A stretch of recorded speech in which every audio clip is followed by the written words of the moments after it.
నేను సేవకులు ఉన్నటువంటి కుటుంబంలో పుట్టుల. మా నాన్నగారు పాస్టర్ గారు కాదు, మా తాతయ్య పాస్టర్ గారు కాదు, నేను పాస్టర్ గారి కుటుంబంలో పుట్టుల. లేదా చిన్నప్పటి నుంచి నేను చదువుకుంటున్న రోజుల్లో కావచ్చు, కాలేజీకి వెళ్ళిన తర్వాత కావచ్చు, ఒక కాపరి కింద పెరగల. కానీ అతి చిన్న వయసులో రక్షించబడ్డా. 12 సంవత్సరాల వయసులో దేవుని మహాకృపను బట్టి రక్షించబడ్డా. దేవుడిచ్చిన పిలుపు మేరకు 18 సంవత్సరాల వయసులో వాక్య పరిచర్య చేయటం ప్రారంభించా. సో నా జీవిత ప్రయాణంలో నాకంటూ ఒక మెంటర్ లేడు.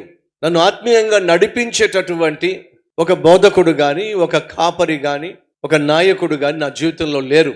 కాబట్టి యవన ప్రాయం నుండి నేటి వరకు నాకున్న ప్రతి ప్రశ్నకు జవాబిచ్చింది ఒకే ఒక్కడు, నా ప్రభు అయిన యేసుక్రీస్తు.